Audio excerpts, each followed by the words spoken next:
Are you ready? Yes.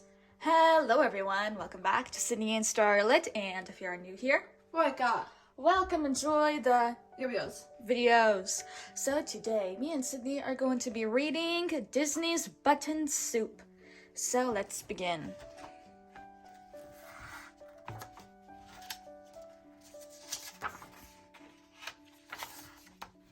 A long time ago, a traveler named Daisy was riding the stagecoach out west. She was going to visit her old Uncle Scrooge. Daisy was tired and thirsty and very hungry. She could hardly wait to reach her uncle's house. When the stagecoach pulled into town, everyone came out to see who was in it. Goofy the sheriff walked up to Daisy. "Howdy," he said. "What can I do for you?" "I'm looking for Scrooge McDuck," said Daisy. "Scrooge McDuck!" cried Goofy the sheriff. "If you are as tired and hungry as you look, you should go to the hotel." Then he pointed to a little yellow house. "Old Scrooge lives there," he said, "but no one ever pays him a visit." That is right. Mickey Mouse, yes. "That is right," said Miss Clarabelle. "Old Scrooge must be the stingiest fellow in the whole West." "Yup," said Goofy. "He's the stingiest fellow in the West, all right." "I have met stingy fellows before," said Daisy.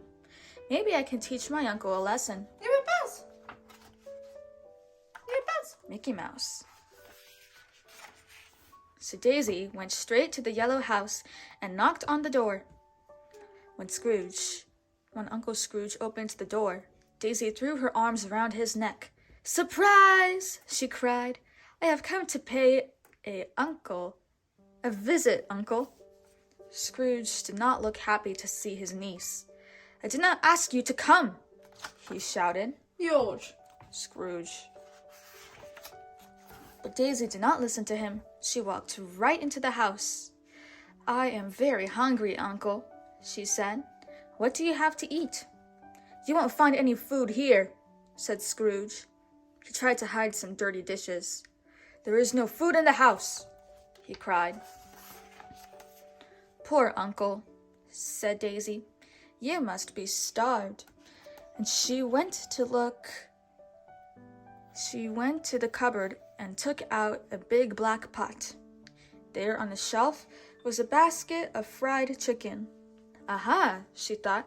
"My uncle is not as poor as he pretends to be." Daisy began to fill the pot with water. Uncle Scrooge jumped up and down. "You cannot cook here," he said. "I just told you I have no food." What yet? Water. But Daisy did not listen to him. She lit a fire under the pot. "I don't need any food," she said. Her uncle's mouth fell open. "What in the world can you cook without food?" he asked. Daisy took out an old red button. She held it under her uncle's nose and rolled it slowly between her fingers. "With just this button," she said, "I can cook enough soup to fill that pot." "You can make soup with just one button?" said Scrooge. "I don't believe it." He watched Daisy drop the red button into the pot. "What do you call it?" asked Uncle Scrooge. "Button soup," said Daisy. Uncle Scrooge watched Daisy sniff the soup. She thought. "The stingiest fellow in the West is getting curious." Now Uncle Scrooge sniffed the soup. He did not smell a thing.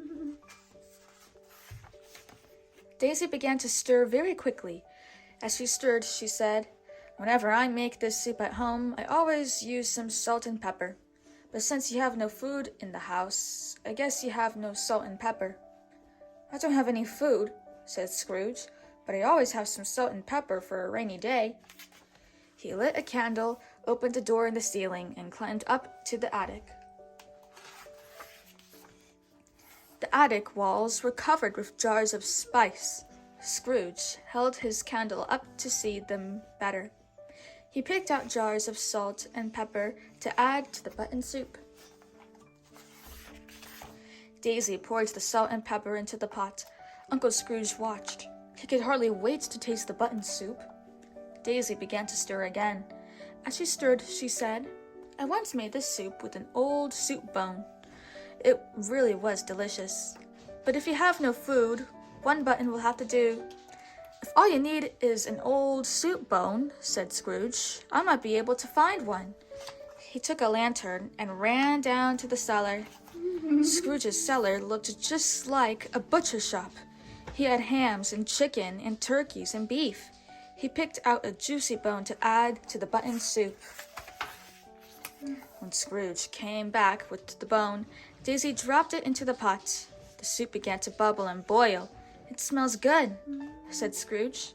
"This soup won a blue ribbon at the state fair," said Daisy, "but that time I used potatoes and carrots." "If the blue ribbon soup had potatoes and carrots, we shall have them too," said her uncle, and he ran out to the barn. Up in the hayloft, Scrooge had vegetables, potatoes, and carrots, and big heads of cabbage. He grabbed a pitchfork and tossed the hay. He found some potatoes and carrots to add to the button soup. Yuck. Scrooge. By this time, the soup smelled so good, Uncle Scrooge was dying to taste it. And every time Daisy named something that would make the soup even better, Uncle Scrooge rushed to find it. He ran to the woodshed for onions and celery. He milked the cow to get Daisy some cream. He dug up his garden to get some turnips. And he carried everything to the big black pot. At last, the button soup was ready to taste. "This is too much soup for me," said Daisy. "And this is too much soup for you. Let's ask someone to share it with us." "Share it?" cried Scrooge. "Let's pour it into jars and save it. Food is hard to get." "But Uncle Scrooge," said Daisy, "don't you remember? We made this soup with just one button." "That's right," said Scrooge. "So we did." So Daisy ran to everyone in town. She ran to Goofy the sheriff. She ran to the ice cream parlor to get Miss Clarabelle. She ran to the general store for Mistress Minnie. She ran to the barber shop for Mickey and Cowboy Donald, and she told them all to come to Scrooge McDuck's house. When they came in, Scrooge gave them each a bowl. "You are sure clever. You sure are clever," said Miss Clarabelle. "Scrooge is not the stinkiest fellow in the West anymore." Daisy only winked her eye. Soon they all sat down to a button soup feast, and it really was delicious. "What a clever niece I have," said Scrooge.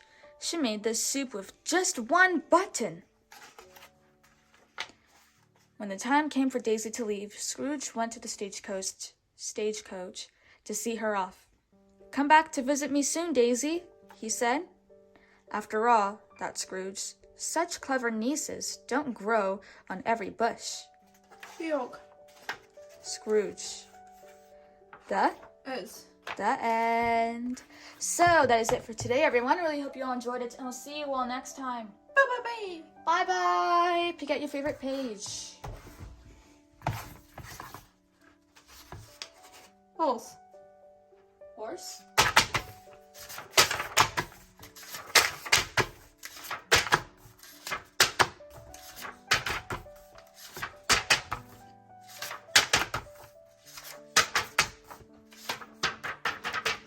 Yuck.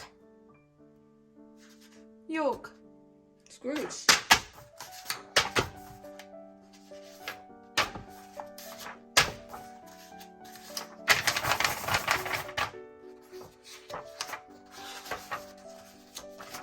Give it a pass. Mickey Mouse.